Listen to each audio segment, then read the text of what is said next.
નમસ્કાર વિદ્યાર્થી મિત્રો, આજે આપણે ધોરણ 11 ના ચેપ્ટર નંબર 3 વનસ્પતિ સૃષ્ટિ વર્ગીકરણ તેના વિશે અભ્યાસ કરીશું. હવે ગઈકાલના લેક્ચરમાં આપણે લીલ વિશે અભ્યાસ કરી ગયા, લીલના પ્રકારો વિશે ચર્ચા કરી ગયા, બરાબર. હવે આજના લેક્ચરમાં આપણે દ્વિઅંગી વિશે અભ્યાસ કરીશું. તો સૌપ્રથમ દ્વિઅંગી વનસ્પતિમાં આપણે તેના સામાન્ય લક્ષણો વિશે ચર્ચા કરી જઈએ. આને પણ આગલા લેક્ચરની જેમ જ આપણે પોઈન્ટ વાઇઝ તૈયાર કરીશું, બરાબર. બધાના લક્ષણો તમારે મિક્સ ન થઈ જાય તેના માટે આને તમારે પછી ત્યારબાદ કમ્પેરેટિવ રીતે પણ આપણે તૈયાર કરીશું, જેને કારણે તમે સ્પષ્ટપણે એમસીક્યુ રીતે પણ કઈ રીતે તૈયાર કરી શકો તે આપણે અભ્યાસ કરીશું. તો હવે દ્વિઅંગી વનસ્પતિને ઇંગ્લિશમાં બ્રાયોફાઇટ્સ તરીકે પણ ઓળખવામાં આવે છે. બ્રાયોફાઇટ્સને આપણે લખીએ તો બ્રાયો મીન્સ કે મોસ, બરાબર, અને ફાઇટ્સ મીન્સ કે વનસ્પતિ, કે મોસ જેવી અને મોસ જેવી વનસ્પતિઓને દ્વિઅંગી વનસ્પતિ તરીકે ઓળખવામાં આવે છે. તો હવે તેના જનરલ કેરેક્ટરિસ્ટિક્સ એટલે કે તેના સામાન્ય લક્ષણો દ્વિઅંગી વનસ્પતિના ચર્ચા કરી, જેમાં સૌપ્રથમ આપણે તેના નિવાસસ્થાન વિશે ચર્ચા કરી જઈએ કે આ વનસ્પતિ તમને કઈ જગ્યાએ જોવા મળે છે.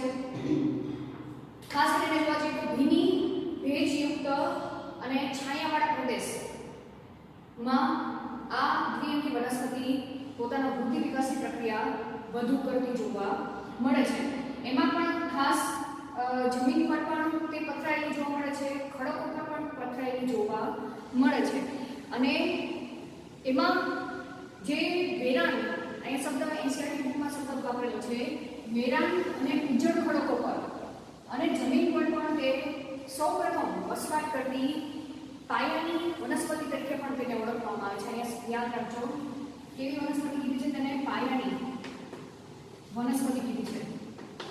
કે અને તેના વૃદ્ધિ વિકાસ બાદ અન્ય વનસ્પતિઓના વૃદ્ધિ વિકાસની પ્રક્રિયા તે સ્થાને જોવા મળી તો તેને વાનસ્પતિક અનુક્રમણમાં મહત્વનો ભાગ ભજવતી વનસ્પતિ તરીકે પણ ઓળખવામાં આવે છે.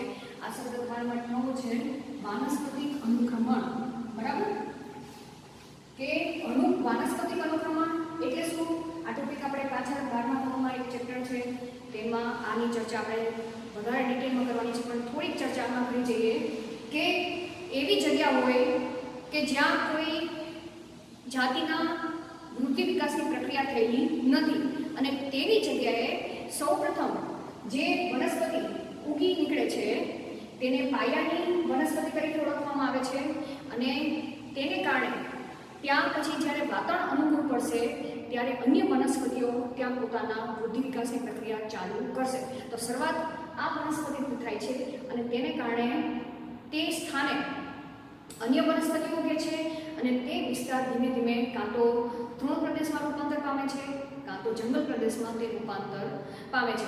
તો આ પ્રક્રિયાને વાનસ્પતિક અનુક્રમણ તરીકે ઓળખવામાં આવે છે, જેમાં ખાસ દ્વિઅંગી વનસ્પતિ અને લાઇકેન્સ સાથે મળીને વાનસ્પતિક અનુક્રમણમાં મહત્વનો ભાગ ભજવતું જોવા મળે છે. કઈ રીતે? જેમ કે અહીંયા તમને શબ્દ વાપરેલો છે કે વેરાન ઉજ્જડ ખડકો હોય, બરાબર, મારી ત્યાં જમીન છે, જમીન પર તે શું કરશે? પથરાઈ જશે, બરાબર, જમીન પર પથરાઈ જશે અને જેને કારણે ત્યાં સૌપ્રથમ આ દ્વિઅંગી વનસ્પતિઓ ઉગી નીકળશે. પછી અનુકૂળ પરિસ્થિતિ હશે ત્યારે આ દ્વિઅંગી વનસ્પતિમાંથી પછી ત્રિઅંગી વનસ્પતિઓ ઉગી નીકળશે. પછી ધીમે ધીમે અનુકૂળ પરિસ્થિતિ એટલે કે પર્યાપ્ત વાતાવરણ પ્રાપ્ત થશે ત્યારે, બરાબર, તેમાંથી છોડના વિકાસની પ્રક્રિયા થશે અને ધીમે ધીમે તેમાંથી અન્ય જાતિઓની વનસ્પતિ તે સ્થાને પોતાનું નિવાસ સ્થાન પ્રાપ્ત કરશે.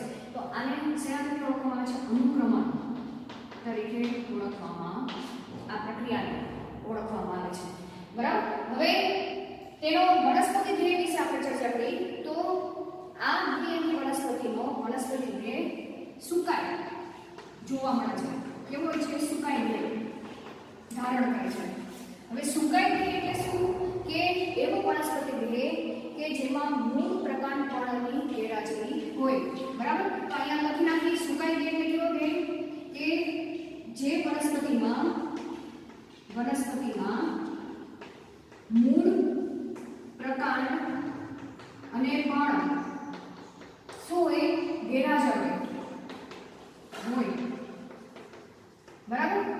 પરંતુ આ દ્વિઅંગી વનસ્પતિમાં મૂળ પ્રકાંડ જેવી રચના જોવા મળે છે. શબ્દ પ્રયોગ વાપર્યો છે, પરંતુ દ્વિઅંગી વનસ્પતિમાં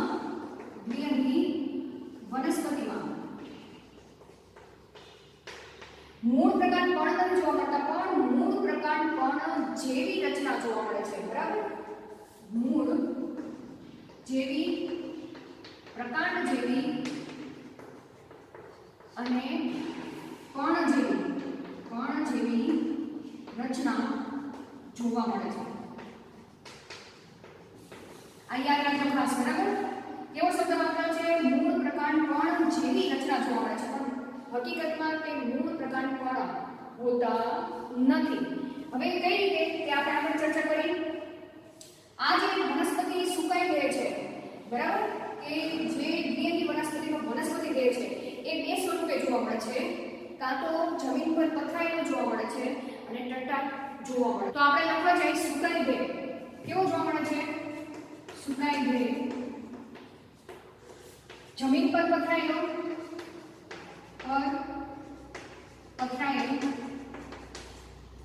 અથવા તો કઈ રીતે જોવા મળે છે? ટટ્ટાર ઊભેલો જોવા મળે છે, ટટ્ટાર,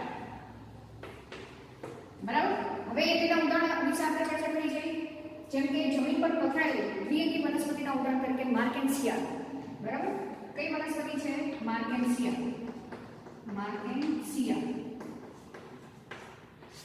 અને ટટ્ટાર સુકાઈ દેહ ધરાવતા હોય તેના ઉદાહરણ તરીકે મોસ અને સ્ફેગ્નમ.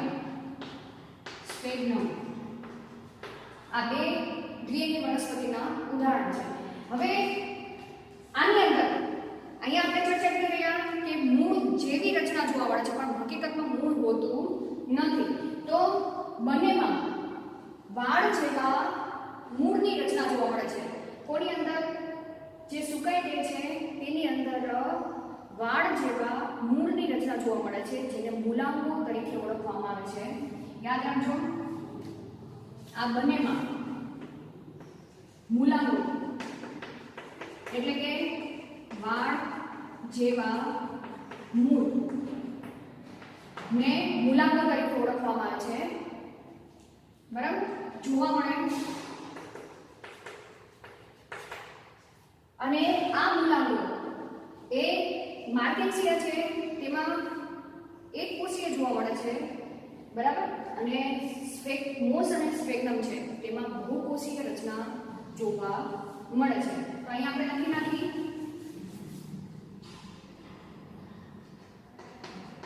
મૂલાંગો એક કોષીય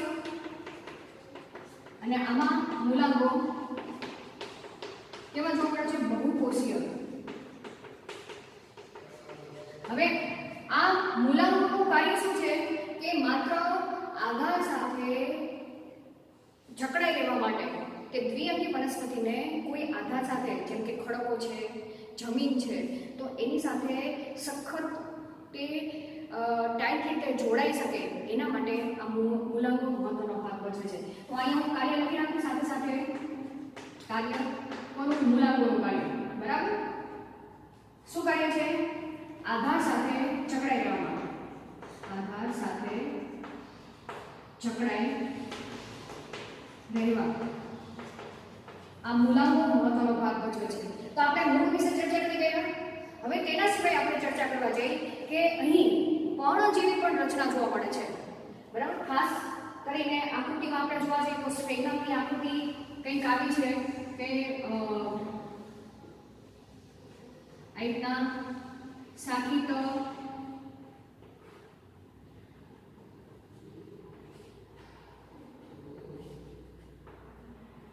બરાબર. આ કઈ આકૃતિ છે? સ્ફેગ્નમની આકૃતિ છે. સ્ફેગ્નમ.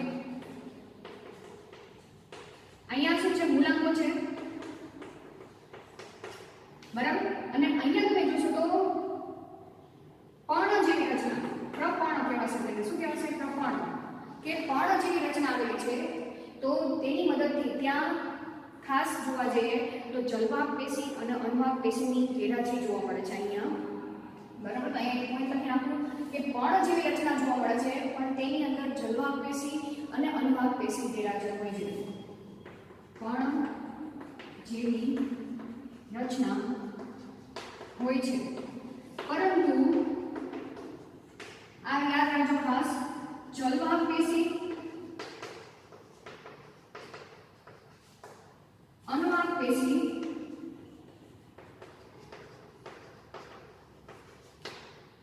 ગેરહાજર હોય છે. આ યાદ રાખજો, આપણે જલવાહક પેશી અને અનુવાહક પેશીની ગેરહાજરી જોવા મળે છે, પણ પર્ણ જેવી રચના જોવા મળે છે. એટલે કે પર્ણની અંદર હરિતકણ નામની અંગિકા હોય છે અને તે હરિતકણ નામની અંગિકાની મદદથી દ્વિઅંગી વનસ્પતિ એ પોતાનો ખોરાક પોતાની જાતે બનાવે છે. એટલે આ વનસ્પતિ કેવી છે? સ્વયંપોષી છે. યાદ રાખજો, બરાબર. દ્વિઅંગી વનસ્પતિ અહીં લખી નાખું, પર્ણની મદદથી પોતાનો ખોરાક જાતે બનાવે. બરાબર, પોતાનો ખોરાક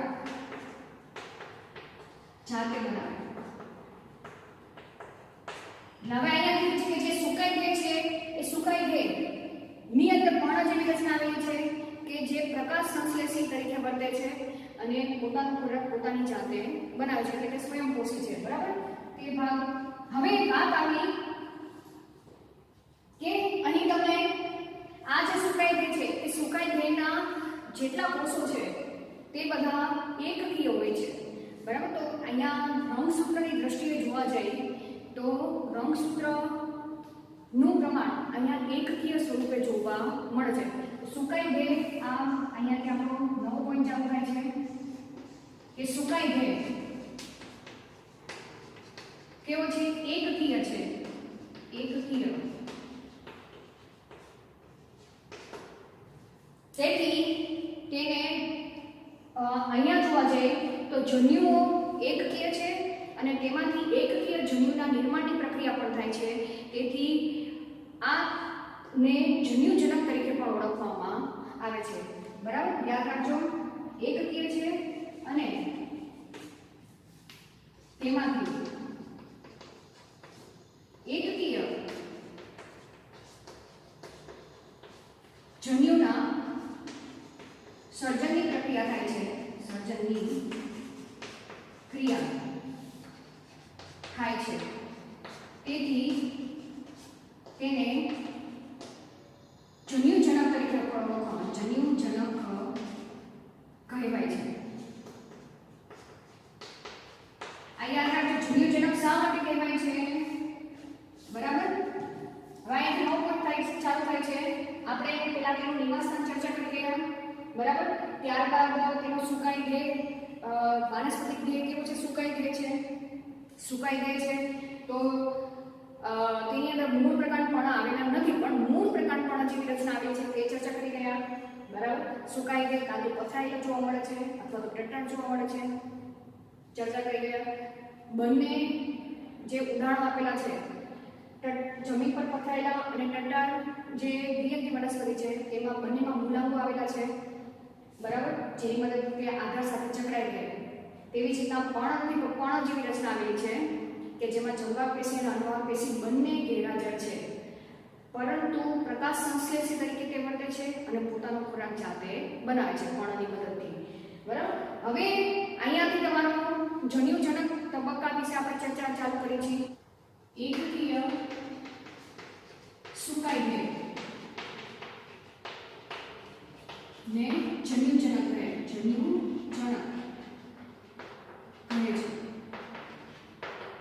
બરાબર, હવે આ જન્યુજનકમાં એટલે કે એકકીય સુકાઈ ગઈ છે તેની અંદર બરાબર લિંગી પ્રજનન અંગોની હાજરી જોવા મળે છે, જેમાં લિંગી પ્રજનન અંગો હાજર હોય છે. બરાબર, હવે આ જે લિંગી પ્રજનન અંગો છે તે કેવા હોય છે? બહુકોષીય. સુકાઈ ગઈ કેવો છે? એકકીય છે, પરંતુ લિંગી પ્રજનન અંગો બહુકોષીય હોય છે. તો હું અહીંયા શબ્દ વાપરું છું હાજર હોય છે જે બહુકોષીય હોય છે. બહુકોષીય હોય છે. આ યાદ રાખજો, બરાબર. વનસ્પતિ દેહ એકકીય, લિંગી પ્રજનનકો બહુકોષીય.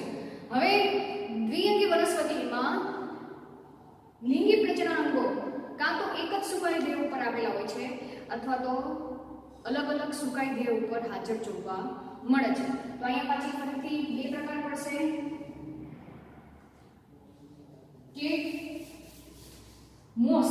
એના ઉદાહરણ તરીકે આપણે ચર્ચા કરી જઈએ. જેમ કે માર્કેન્સિયા છે, એ માર્કેન્સિયા કે જે જમીન પર પથરાયેલી છે. તો જમીન પર કઈ રીતે પથરાયેલી છે, આ રીતે આપણે ચર્ચા કરવા જઈએ. આ રીતે જમીન પર પથરાયેલી છે માર્કેન્સિયા વનસ્પતિ, બરાબર. જેમાં તમને પ્રકાંડ જેવી રચના નહીં જોવા મળે, પણ ખાલી કણ જેવી રચના જોવા મળશે અને આ રીતના મૂલાંગો, વાળ જેવા મૂલાંગો જોવા મળશે. તો માર્કેન્સિયામાં અહીંયા ઉદાહરણ લખેલું નથી. માર્કેન્સિયા માં કેવા જોવા મળે છે લિંગી પ્રજનનકો? અલગ અલગ સુકાઈ દેહ પર લિંગી પ્રજનન અંગો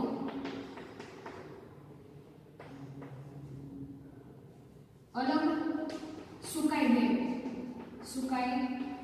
પર જોવા મળે, બરાબર. તો આ એક ઉદાહરણ લીધું આનું કે લિંગી પ્રજનન અંગો હાજર હોય તો એક જ દ્વિઅંગીમાં આવેલા છે કે દ્વિઅંગીમાં. તો મોસ જે વનસ્પતિ છે તેના અલગ અલગ સુકાઈ દેહ ઉપર અલગ અલગ લિંગી પ્રજનન અંગો હાજર હોય છે. એવી જ રીતના જોવા જઈએ તો મોસ અને સ્ફેગ્નમમાં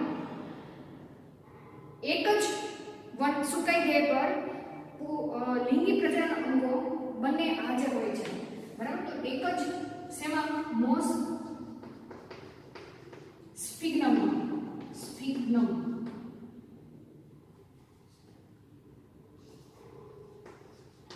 માં બંને પ્રજનન અંગો કે લિંગી અંગો, તમે ગમે તે શબ્દ વાપરો, બરાબર, એક જ સુકાઈ દેહમાં આવેલા છે. એક જ સુકાઈ દેહ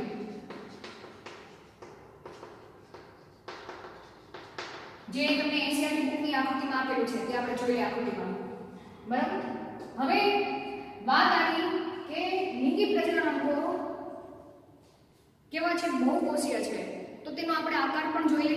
જેમ કે અહીંયા લિંગી પ્રજનન અંગો વિશે આપણે ચર્ચા કરી, બરાબર. નર લિંગી પ્રજનન અંગને શેના તરીકે ઓળખવામાં આવે છે? પૂજનીય ધાની કહે. યાદ રાખજો, શેના તરીકે ઓળખવામાં આવે છે? પૂજનીય ધાની. જેમ કે અહીંયા હું તમને આકૃતિમાં દર્શાવું, બરાબર. આ રીતના પૂજનીય ધાની હોય. એ પૂજનીય ધાનીમાં આ રીતે બહુકોષીય રચના ગોઠવાયેલી જોવા મળે, બરાબર. હવે તેની બહારની બાજુએ રક્ષણાત્મક કોષોનું આવરણ પણ આવેલું હોય છે, જેને જેકેટ કોષો તરીકે પણ ઓળખવામાં આવે છે. યાદ રાખજો કે અહીં જે લિંગી પ્રજનન અંગો છે તેની બહારની બાજુએ રક્ષણાત્મક કોષો આવેલા પણ જોવા મળે છે, જેને જેકેટ કોષો તરીકે ઓળખવામાં આવે છે. હું અહીંયા આ રીતે જેકેટ કોષો પણ તમને અહીંયા દોરી દર્શાવું છું, બરાબર. તમે રક્ષણાત્મક કોષો પણ કહી શકો. રક્ષણાત્મક કોષો જેને ઇંગ્લિશમાં જેકેટ કોષો એ નામ આપ્યું છે, JCTET, જેકેટ કોષ સેલ, બરાબર. હવે અહીંયા તમને દેખાય છે બહુકોષીય રચના આ દર્શાવેલી છે. ઘણા બધા કોષોની બનેલી છે. તેની અંદર નરજન્યુના નિર્માણની પ્રક્રિયા થાય છે અને આ નરજન્યુની અંદર બે કસાની હાજરી જોવા મળે છે અને આ કસાની મદદથી તે સ્થળાંતરની પ્રક્રિયા કરતું જોવા મળે છે. તો અહીંયા તમને આ રીતે દર્શાવું છું, બરાબર. હવે આ કઈ રીતે બને છે તે આપણે અહીંયા એક આકૃતિ દ્વારા ચર્ચા કરી લઈએ કે આ રીતે પૂજનીય ધાની હોય. પૂજનીય ધાનીની અંદર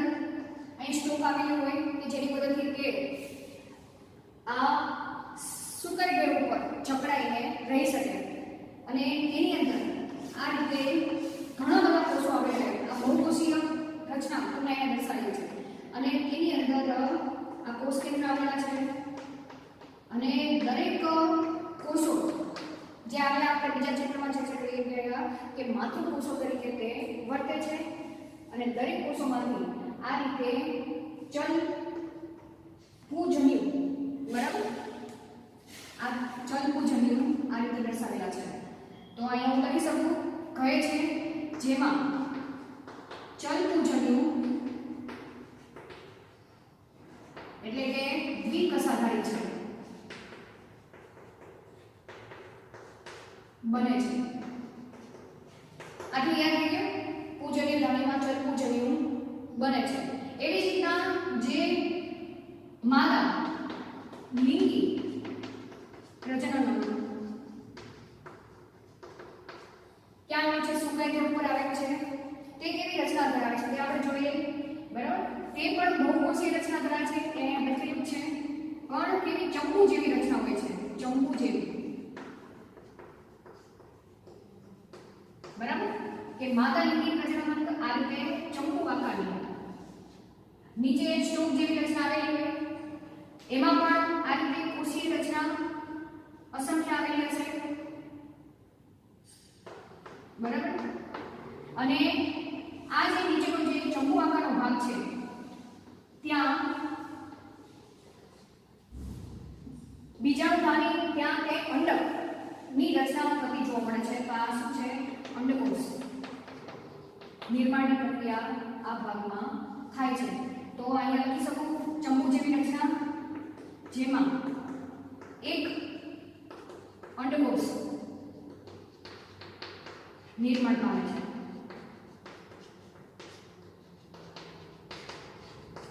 તો આ ખાસ યાદ રાખજો, દ્વિકસાધારી ચલ પૂજન્યુ અને માદાની પ્રજનન અંગ છે તેને સ્ત્રીજન્ય ધાની કહેવાય છે. જેમાં પૂજન્ય ધાની કીધું ને, આને શું કહેવાશે, સ્ત્રીજન્ય ધાની,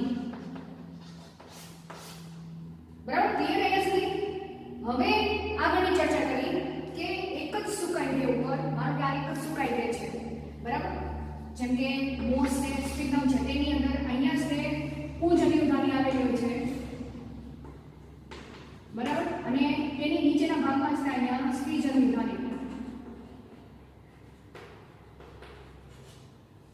એક જ સુકાઈ ગયો ઉપર હાજર જોવા મળે છે. તો હવે આપણે ચર્ચા કરી કે સુકાઈ ગયો ઉપર આ જે ચલ પૂજન્ય ધાની અંડકોષ બને છે, આ બધા કેવા બને છે, એકકીય જ બને છે. એટલે કે જે લિંગી પ્રજનન અંગો છે એ બધા કેવા છે, એકકીય છે, પણ બહુકોષીય રચના ધારણ કરતા જોવા મળે છે. આ બધા કોષો કેવા છે, એકકીય જ હશે, બરાબર. અને તેની અંદર જે જલ પૂજન્યો બને છે ને તે પણ કેવા હશે, એકકીય. અંડકોષ પણ કેવા હશે, એકકીય. આપેલ આકૃતિ તમને પૂજન્ય ધાની, જેના અહીં એન્થ્રોઝોઇડ તરીકે લખેલું છે, દર્શાવેલી છે, અને સ્ત્રીજન્ય ધાની જેને આર્કેનોગોનિયા તરીકે દર્શાવેલી છે.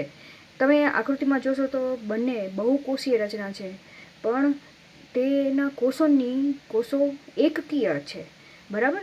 અને અહીંયા તમને જે પુંકેસર ધાની છે તેની અંદર ચલ પૂજન્યુઓ તમને મુક્ત થતા દર્શાવવામાં આવેલ છે, બરાબર. અને જે સ્ત્રીજન્ય ધાની છે તે તમને ચંબુ આકારની દર્શાવેલી છે, અને નીચે બહુકોષીય રચના તમને દર્શાવેલી છે, તેની અંદર એક અંડકોષ દર્શાવવામાં આવેલ છે. હવે મુક્ત થયેલ ચલજન્યુઓ એ સ્ત્રીજન્યુ ધાનીની અંદર દાખલ થશે, પણ કોના માધ્યમ દ્વારા, પાણીના માધ્યમ દ્વારા દાખલ થાય છે, અને ત્યાં તે અંડકોષ સાથે જોડાઈને ફલનની પ્રક્રિયા કરે. અહીંયાથી છૂટા પડેલા છે, હું તમને અહીંયા દેખાડું છું, બરાબર. આ રીતે દ્વિકસાધારી છે એ પાણીના માધ્યમ દ્વારા, પાણી દ્વારા. જો અહીંયા ખાસ યાદ રાખજો કે જ્યારે દ્વિઅંગી વનસ્પતિનો સુકાઈ ગઈ લિંગી પ્રજનનની પ્રક્રિયા કરે તે સમયે પાણીની આવશ્યકતા જરૂર પડશે, અને પાણીની હાજરીમાં જ તે લિંગી પ્રજનનની પ્રક્રિયા પૂર્ણ થશે. તો આ ચલપૂજન્યુ એ પાણીના માધ્યમ દ્વારા ક્યાં પહોંચશે, સ્ત્રીજન્યુ ધાની સુધી, બરાબર. મારા કે આ સ્ત્રીજન્યુ ધાની છે, બરાબર. સ્ત્રીજન્યુ ધાની ત્યાં સુધી પહોંચશે, અને સ્ત્રીજન્યુ ધાનીમાં તે દાખલ થશે.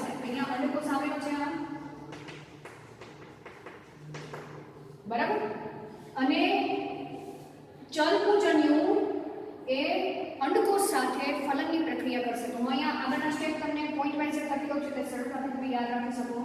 બરાબર. નેક્સ્ટ પોઈન્ટ શું થશે? બંને એકબીજા સાથે જોડાશે. આ ચલકું જન્યુ છે અને આ અંડકોષ છે. બરાબર. બંને એકબીજા સાથે પહેલા તો નજીક આવશે એટલે કે યુગ્મન જ બનવાની પ્રક્રિયા થશે. શું બનશે? યુગ્મન જ. પછી શું થશે? બંને વચ્ચે ફલન થશે. ફલન થશે એટલે ફલિતાંડ બનશે. આ બધી પ્રક્રિયા ક્યાં થાય છે? સ્ત્રીજન્યુ ધાનીમાં થાય છે. યાદ રાખજો. ક્યાં થાય છે? સ્ત્રીજન્યુ ધાનીમાં. જેમ કે હું તમને અહીંયા એક ખાલી આકૃતિ દર્શાવી દઉં તમને. આ જે વનસ્પતિ છે સુકાઈ ગઈ છે. હવે સુકાઈ ગયેલા આ પણ ઉપર શું આવ્યું છે? પુંજન્યુ ધાની આવ્યું છે. અને એ જ પણ ઉપર નીચેના ભાગે સ્ત્રીજન્યુ ધાની અહીંયા ક્યાંક આવેલી છે. બરાબર. તો અહીંયાથી આ ચલકુંજન્યુ એ ઉડીને ક્યાં આવશે? અહીંયા આવશે. એટલે ફલનની પ્રક્રિયા ક્યાં થાય છે?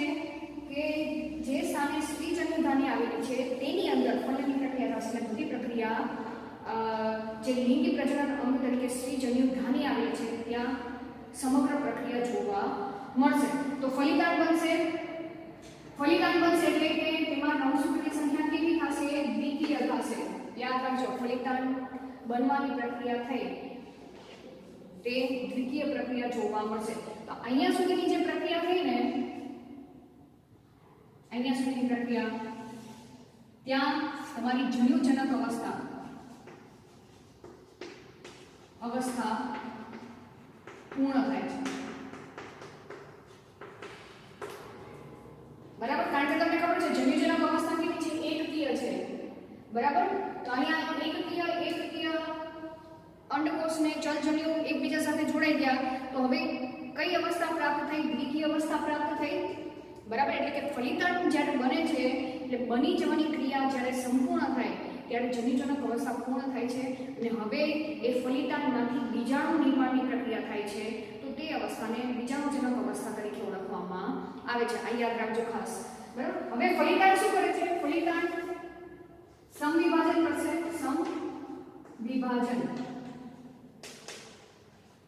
સમવિભાજન કરે છે એટલે કે બહુકોષીય દેહ પ્રાપ્ત કરશે. જેમાં કયા કયા ભાગો તૈયાર થશે? ફૂટનો ભાગ તૈયાર થશે, પ્રાવર દંડનો ભાગ તૈયાર થશે અને પ્રાવરનો ભાગ તૈયાર થશે. જેવા કે ફૂટ, પ્રાવર, દંડ અને પ્રાવર જેવા ભાગો તૈયાર થશે.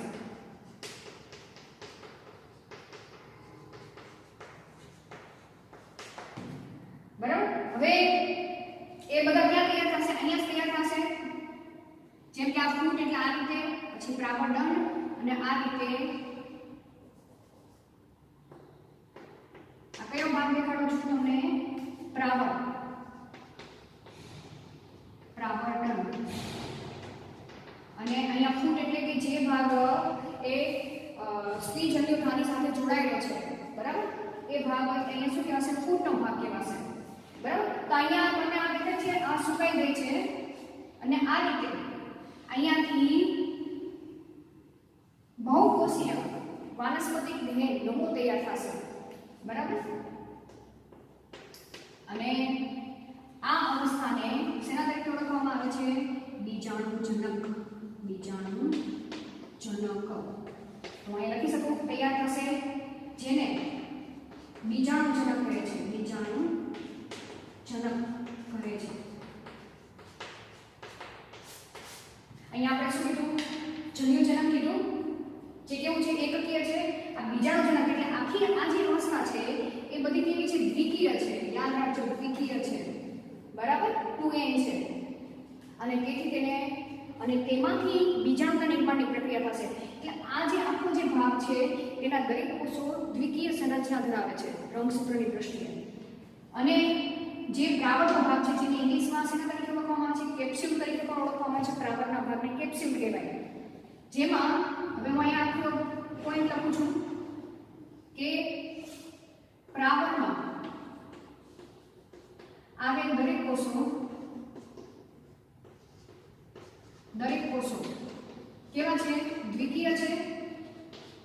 જે શેના તરીકે વર્તે છે? માતૃકોષ તરીકે વર્તે છે.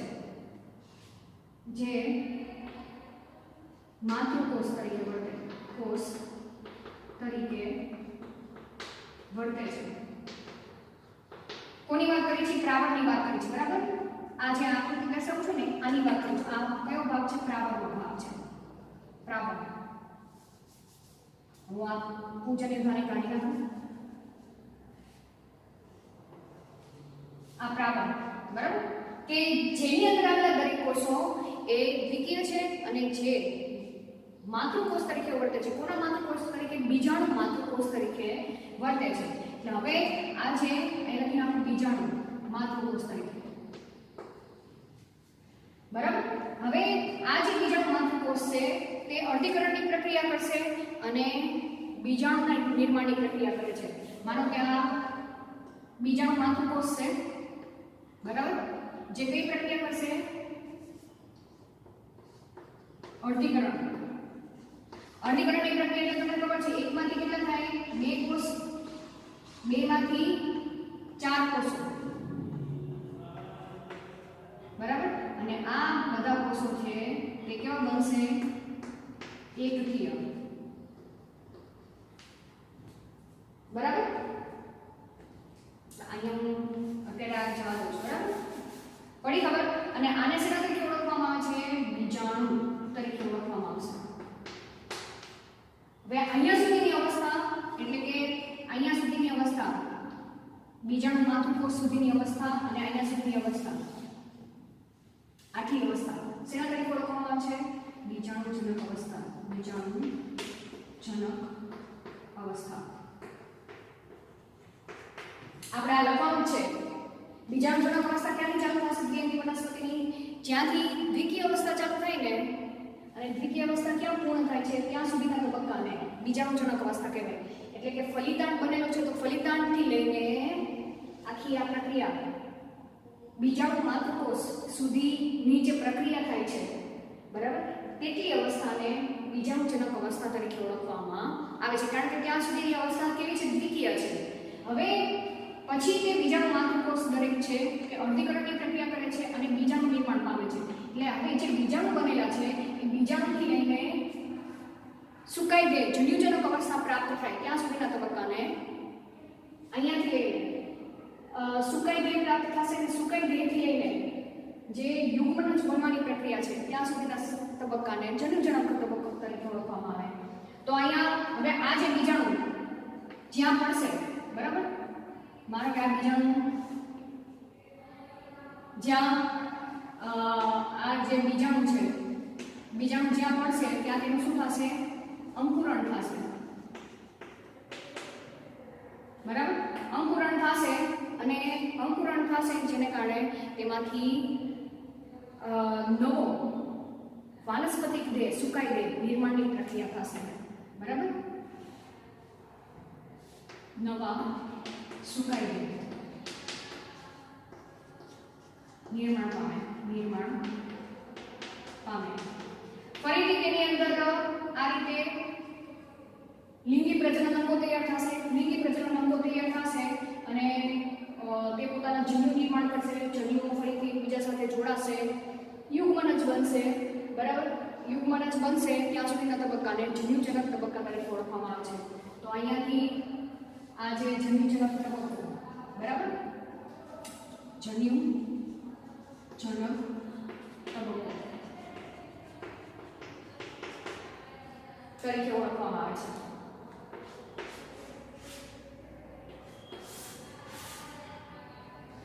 બરાબર.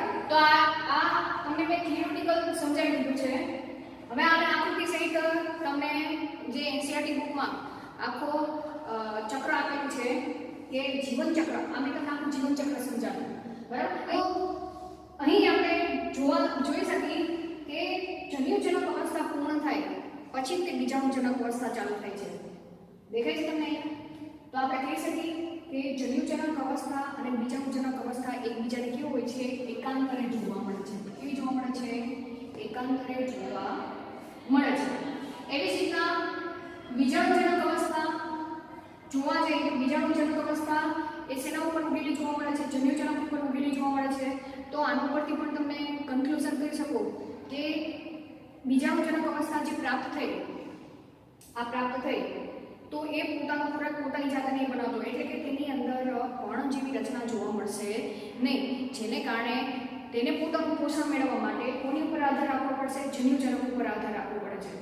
બરાબર? તો અહીંયા એના ઉપરથી આપણે લખી શકીએ કે બીજાણુજનક અવસ્થા એ જન્યુજનક અવસ્થા કે જે પ્રકાશ સંશ્લેષી છે તેના ઉપર તેને આધાર રાખવો પડે છે, એટલે કે બીજાણુજનક અવસ્થા સ્વતંત્ર હોતી નથી. શબ્દ યાદ રાખજો, સ્વતંત્ર હોતી નથી, પણ જન્યુજનક ઉપર તે આધારિત જોવા મળે છે અને તેમાંથી તે પોતાનું પોષણ મેળવીને પોતાના વૃદ્ધિ વિકાસની પ્રક્રિયા કરે છે. તો અહીંયા તેથી કહી શકીએ કે જે દ્વિઅંગી વનસ્પતિમાં જન્યુજનક અવસ્થા એ મુખ્ય અવસ્થા છે અને તેના ઉપર આધારિત એ બીજાણુજનક અવસ્થા એ ગૌણ અવસ્થા તરીકે ઓળખવામાં આવે છે. તેના સિવાય હવે આ જીવનચક્ર આપણે જોવા જઈએ તો જન્યુજનક અવસ્થા જે અવસ્થા છે તે કેવી છે? એકકીય છે અને બીજાણુજનક અવસ્થા એ કેવી છે? દ્વિકીય છે. તો આવા જીવનચક્રને આપણે એક દ્વિવિધ જીવનચક્ર તરીકે ઓળખીએ છીએ. કેવું જીવનચક્ર કહેવાશે? એક દ્વિવિધ જીવનચક્ર તરીકે તેને ઓળખવામાં આવે છે. હવે આપેલ આકૃતિ તમને એક દ્વિવિધ જીવનચક્રની દર્શાવવામાં આવેલ છે કે દ્વિઅંગી વનસ્પતિમાં કઈ રીતે જીવનચક્ર જોવા મળે છે. તો અહીં આ જે ઉદાહરણ આપવામાં આવેલું છે એ ઉદાહરણ તમને માર્કેન્સિયા વનસ્પતિ દ્વિઅંગી વનસ્પતિનું દર્શાવેલ છે, જેમાં પૂજન્યુ ધારણ કરતો સુકાઈ દેહ પણ અલગ જોવા મળે છે, શ્રીજન્યુ ધારણ કરતો પણ સુકાઈ દેહ અલગ જોવા મળે છે. બરાબર? હવે બંને જે સુકાઈ દેહ છે માર્કેન્સિયા દ્વિઅંગી વનસ્પતિના, તેમનો ઉદ્ભવ શેમાંથી થાય છે? સ્પોર્સ એટલે કે બીજાણુમાંથી થાય છે. આ સ્પોર્સ દર્શાવેલા છે. બીજાણુ કેવા છે? એકકીય. બરાબર? હવે તે એકકીય બીજાણુ માઇટોસિસની પ્રક્રિયા એટલે કે સંવિભાજનની પ્રક્રિયા કરશે, સંવિભાજન કરશે અને સુકાઈ દેહના નિર્માણની પ્રક્રિયા કરે છે. અહીંયા તમને દેખાય છે સુકાઈ દેહ નિર્માણની પ્રક્રિયા કરતો જોવા મળે છે. જેમ કે આ જે બીજાણુ છે એ બીજાણુમાંથી શ્રીજન્યુ ધારણ કરતો સુકાઈ દેહ નિર્માણ પામ્યો.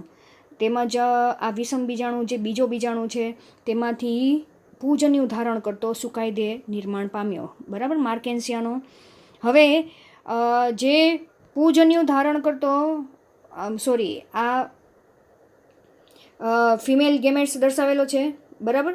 હવે અહીંયા તમે જોશો તો જે પૂજન્યુ ધારણ કરતો સુકાઈ દેહ છે, બરાબર, મેલ ગેમેટોફાઇટ, જેની અંદર પૂજન્યુ ધાની ઉત્પન્ન થશે. તો આ તમને શું દર્શાવેલું છે? પૂજન્યુ ધાની. પૂજન્યુ ધાની ક્યાં ઉત્પન્ન થશે? જેમ કે આ પર્ણ છે, બરાબર, તો પર્ણની ઉપર આવી રીતના પૂજન્યુ ધાની જે અહીંયા દર્શાવેલી છે તે ઉત્પન્ન થશે. એવી જ રીતના આ જે શ્રીજન્યુ ધાની ધારણ કરતો સુકાઈ દેહ છે તેની અંદર શ્રીજન્યુ ધાની કેવી હશે? આવી હશે. જ્યાં અહીંયા પર્ણ ઉપર, જેમ કે અહીંયા આ પર્ણ છે, પર્ણ ઉપર આ રીતના જોવા મળશે. બરાબર? હવે આપણે ચર્ચા કરવા જઈએ તો આ પૂજન્યુ ધાની છે. પૂજન્યુ ધાનીની અંદર તમને દર્શાવેલું છે કે ચલ પૂજન્યો નિર્માણ પામશે. બરાબર? જે અહીંયા તમને દર્શાવેલું છે કે પાણીના માધ્યમ દ્વારા, જે આપણે ચર્ચા કરી ગયા ને કે પાણીના માધ્યમ દ્વારા આ જે ચંબુ જેવા આકાર ધારણ કરતી જે શ્રીજન્યુ ધાની છે તેની અંદર દાખલ થશે. અહીંયા જે રેડ કલર દર્શાવેલું છે એ રેડ કલર શું છે? અંડકોષ છે, એગ. બરાબર? તો અહીંયા આ જે ચલપૂજન્યુ આ મુક્ત થયા દેખાડેલા છે પાણીના માધ્યમ દ્વારા શ્રીજન્યુ ધાનીની અંદર આવેલા અંડકોષ પાસે પહોંચે છે. બરાબર? અને અંડકોષ પાસે પહોંચે છે. આ તમને આકૃતિ દેખાડી, આ શ્રીજન્યુ ધાની છે. બરાબર? શું છે? શ્રીજન્યુ ધાની ની અંદર સ્પર્મ એટલે કે નરજન્યુ અંડકોષ પાસે પહોંચી ગયો. બરાબર? આ દર્શાવેલું. હવે અહીંયા સુધીનો જે તબક્કો છે, બરાબર, અહીંયા સુધીનો જે આટલો તબક્કો તમને દર્શાવેલો છે, કેટલો તબક્કો? આટલો તબક્કો. જ્યારે બંને એકબીજાની નજીક આવે છે પણ હજી જોડાણા નથી, એટલે કે યુગ્મન જ બન્યું છે પણ હજી બંનેના કોષ કેન્દ્ર ભેગા થયા નથી. આટલા તબક્કાને જન્યુજનક તબક્કા તરીકે ઓળખવામાં આવે છે. યાદ રાખજો. બરાબર. હવે બંને એકબીજા સાથે જોડાઈ જશે એટલે કઈ પ્રક્રિયા થશે? અહીંયા તમને દર્શાવેલી છે ફલનની પ્રક્રિયા. ફલિતાંડ બનશે અને તેમાંથી ભ્રૂણના વિકાસની પ્રક્રિયા થશે. એટલે બંને જન્યુઓ કેવા હતા? એકકીય હતા. બંને એકબીજા સાથે જોડાઈ ગયા, ફલિતાંડ થયું એટલે ફર્ટિલાઇઝેશન એટલે ફલનની પ્રક્રિયા. બરાબર. ફલિતાંડ બન્યું. ફલિતાંડ કેવું બનશે? દ્વિકીય બનશે.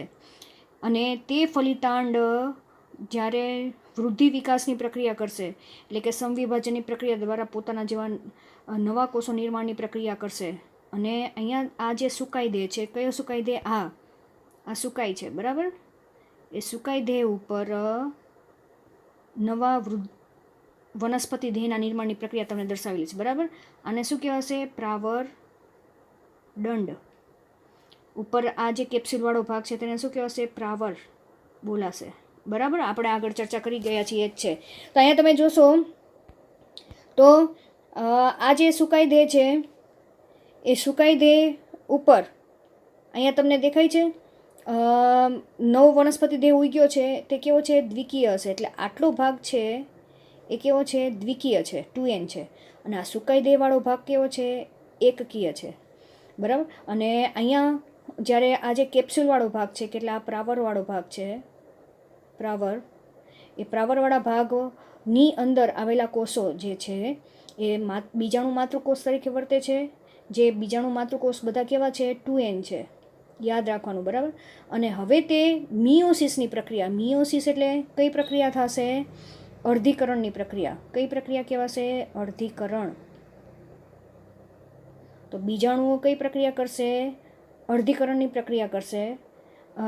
બીજાણુ ધાનીમાં રહેલા બીજાણુ માતૃકોષ અર્ધીકરણની પ્રક્રિયા કરશે. ને આ બીજાણુઓ જે મુક્ત થશે તે બીજાણુ કેવા હશે? એકકીય.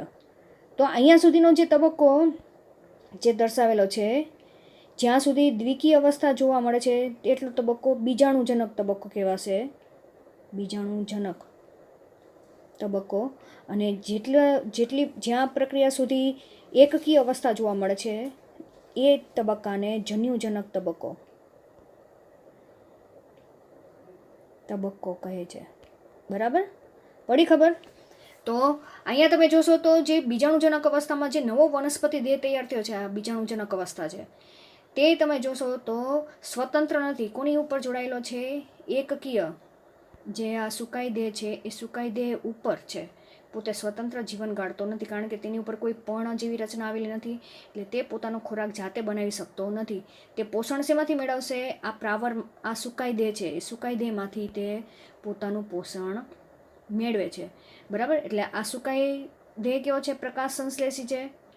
પ્રકાશ સંશ્લેષી આપણે આગળ ચર્ચા કરી ગયા છીએ. અને તેની મદદથી બીજાણુજનક અવસ્થા એ પોતાનું પોષણ મેળવે છે અને બીજાણુ નિર્માણની પ્રક્રિયા કરે છે. તેથી અહીંયા જન્યુજનક અવસ્થા કેવી કહેવાશે? જન્યુજનક અવસ્થા એ પ્રભાવી કહેવાશે અને બીજાણુજનક અવસ્થા એ ગૌણ જોવા મળે છે. અને પહેલાં જન્યુજનક અવસ્થા પૂર્ણ થાય છે એટલે કે આટલો તબક્કો પૂર્ણ થશે પછી જ તે આ તબક્કો ચાલુ થશે. અને આ તબક્કા માટે બીજાણુજનક તબક્કા માટે તેને જન્યુજનક અવસ્થા ઉપર આધાર રાખવો પડે છે. તેથી આ તબક્કો કેવા કહેવાશે? પ્રભાવી કહેવાશે. અને આ તબક્કો ગૌણ તબક્કા તરીકે તેને ઓળખવામાં આવે છે, બીજાણુજનક તબક્કો. બરાબર. અને આ બંને પ્રક્રિયા એકબીજાને કેવા થાય છે? એકાંતરે થાય છે. પહેલાં આ ચાલુ થાય, પછી આ ચાલુ થાય, પછી ફરીથી આ ચાલુ થાય, પછી આ ચાલુ. તો અહીંયા જોવા જઈએ તો આ જીવનચક્ર કેવું કહેવાશે? એકાંતરિક જીવનચક્ર કહેવાશે. અને તેના સિવાય જોવા જઈએ તો જન્યુજનક તબક્કો એ એકવિધ કહેવાશે. એકવિધ જીવનચક્ર કહેવાશે. અને બીજાણુજનકની ક્રિયા કેવી કહેવાશે? દ્વિવિધ કહેવાશે જીવનચક્ર, કારણ કે તે દ્વિકીય છે ને એકવિધ એટલે એકકીય તબક્કો છે. તો આખા જીવનચક્રને શેના તરીકે ઓળખવામાં આવશે? એક દ્વિવિધ જીવનચક્ર કહેવાશે. જીવનચક્ર તરીકે ઓળખવામાં આવે છે.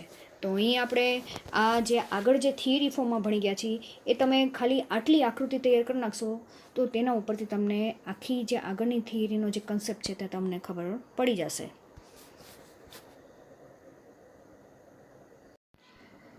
હવે આપેલ આકૃતિ તમને દ્વિઅંગી વનસ્પતિ